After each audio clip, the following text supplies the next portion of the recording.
All right, it's Monday, December 4th. I'm buying some S&P SPY 450 calls at 669.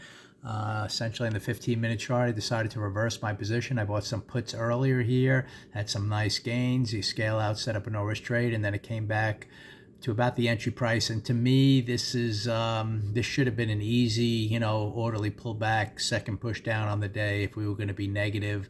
And instead, it came up, and then had a pretty big reversal back into the first bar's range. So I'm going to play this now back to the upside and saying on the daily chart, even though we have a 2 down day, that had an opportunity to really start reaching its target. Instead, at the midway point of that, lower end of the range, it seemed to bring in buying on the intraday structure, which then projects up to the high of the day.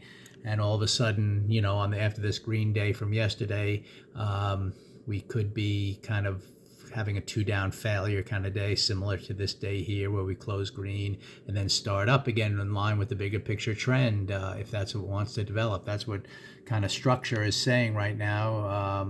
But once we should take out that intraday high, and then after that I could see if that's just taking out stops and we get some kind of crazy volatility back to the downside.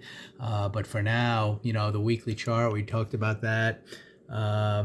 Wanting to get a 2 down week, we're still inside, so we could bounce. And then that key purple line, which is the monthly open, we're kind of back above that again. So the month, even though it wanted to maybe turn red to start the month, it looks like it's holding in there. And maybe if we head higher here, it's going to stay above the purple line and stay green. So anyway, reversing to the upside, again, this would be a first target here, just kind of anywhere up here, scale out, set up an order trade, and then see if this becomes just a big failure to the downside that gets not only above the first bar high, but maybe to the pre-market highs and starts getting back in line with this uptrend that developed, late in last week. You just have to go with intraday structure.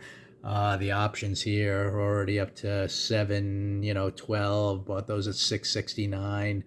So even these, you can watch them really closely. If it doesn't, if we don't get the follow through back to the upside, then you can just kind of exit as well. But given the structure here, we look for that orderly pullback and a second push down, and instead it came back into that first bar range with a pretty nice thrust. So to me, at least for now, had a reverse positions back to the upside.